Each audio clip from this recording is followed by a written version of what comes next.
میرا یہ سوال تھا۔ ہاں دعا فائدہ دے، بالکل شک، مگر یہ کوئی عمل نہیں جو ہم نے کیا کہ یہ نیکی میں نے کی فلاں کو مل جائے۔ نیکیاں تو اس کی ہے، یہ تو اللہ تعالیٰ کا چونکہ فضل بہت بڑا، وہ اپنے پاس سے بھی دیتا ہے۔ جنت میں بھی جو لوگ جائیں گے ان کو ان کی نیکیوں کا بدلہ بھی ملے گا، مگر پھر اپنی طرف سے بہت کثر پوری کرے گا۔ فضل کیا رہتا ہے نا وہ، تو فضل کا تو دروازہ بڑا بندوں میں، اگر اللہ سے منت سماج کریں اور آدمی کچھ ہے لائق کہ اس کو فائدہ ہو سکے تو دعائیں سنتا، مگر نیکی ہم کریں کوئی کہیں اس کو مل جائے، اس کا نہیں دین میں وجود۔ ایثار ثواب کے بارے میں ڈاکٹر صاحب صحیح بات وہی ہے کہ لوگوں نے نا جو تھا نا بدل کا مسئلہ اس کو اور ایثار ثواب کو خلط ملط کر دیا۔ تفہیم القرآن میں بھی مولوی صاحب وہ جس بارے میں آئی ہیں حدیثیں بدل کی اس کے منکر ہو گئے کہ نہیں یہ منسوخ ہو چکی کہ آدمی مر جائے اور اس کے ذمہ فرض روزے اور یا اس نے منت مانی وہ نہیں رکھ سکا اس کا وارث رکھے۔ بالکل آپ نے یہ فرمان دیا۔ حج نہیں کر سکا، بوڑھا ہو گیا، یہ بیماری کی وجہ سے موت کی وجہ سے اس کے وارث قرضہ اس کو کہا یہ تو قرض ہے اس کے ذمہ۔ اب اس کے یہ لوگ منکر ہو جاتے ہیں جو آتا ہے کہ دوسرے کی جگہ نماز نہیں پڑھ سکتا، دوسرے کی جگہ روزہ نہیں رکھ سکتا، جو صاف آیا اس کا انکار کرتا، اور جو یہ ہے کہ آدمی کے وہم میں بھی نہیں تھا، اس نے وہ نیکی سوچی نہیں تھی، ہم کر کر کے اس کو دیتے ہیں، اس کو مانتے کہ یہ تنخواہ یا یہ نہیں لیتا دوسرے کو دیتا، یہ من گھڑت جو ہے نا شاہ اسماعیل شیخ رحمۃ اللہ علیہ فرماتے ہیں ایثار ثواب جو ہے نا کہ اس نے نیکی نہیں سوچی، نہ اس کا ارادہ تھا مرنے والے کا، تم کر کے دے رہی ہے، دین میں کہیں نہیں آتا۔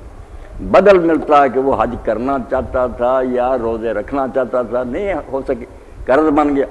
اس کا تم انکار کرتے۔ تو نیابت جو ہے بدنی یہ ٹھیک ہے کہ ایک آدمی کی یہ باتیں، یہ بھی حالانکہ وہ مر گیا تو اللہ معاف کرنے والا، مگر شاہ صاحب ولی اللہ رحمۃ اللہ علیہ فرماتے ہیں امت کو بتانے کے لیے کہ دیکھو یہ فرائض اتنے اہم ہیں کہ مرا ہوا جو اس کی بھی جان نہیں چھوٹتی، اس کی جان دوسرے کو کرنے پڑتے ہیں، کچھ آ کے تم نماز روزے ہی نہ کرو، یہ تو مرے کو بھی اللہ معافی نہیں دیتا کہ اس کے وارث یہ قرض ادا کر، وہ ہے فرائض کی بات بدل حج نیابت۔ اور جو ایثار ثواب ہے اس کے لیے ایک صرف انہیں سہارا ملا ہے، اس کی وضاحت میں کر دوں کہ حضرت سعد بن عبادہ رضی اللہ عنہ نے حضور سے کہا کہ میری والدہ فوت ہو گئی ہے، میں اگر اس کے لیے کوئی صدقہ کروں تو اس کو فائدہ پہنچتا، تو آپ نے فرمایا ہاں۔ انہوں نے پھر باغ، وہ امیر آدمی تھے، باغ دیا ہے،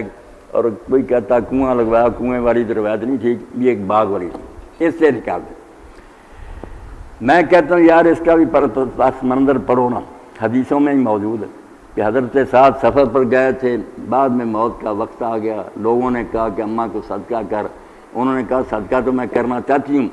مگر میرے بیٹے کا یہ مال ہے وہ تو حاضر نہیں۔ انہیں جب وہ آئے تو لوگوں نے بتایا، انہوں نے کہا حضور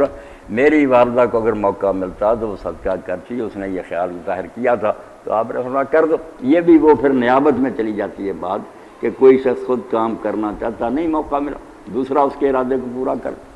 یہ ایثار ثواب کی کوئی نہ معقول دلیل نہیں مل سکی۔ دعا ٹھیک، دعا جو ہے نا یہ کرنی چاہیے ہر وقت، اچھی بات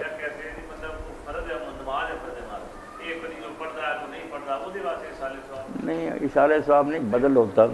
یہ کیا ہونا، وہ تو جو ہے نا پڑھتا رہا بیچارہ، مگر بیماری میں آ کر کچھ رہ گئی۔ جو پڑھتے اس طرح کی ہوں تو اللہ ہی ان سے جو معاملہ کرے، بس دعا ہمیں تو یہی کرنی ہے نا کہ معاف فرمائے۔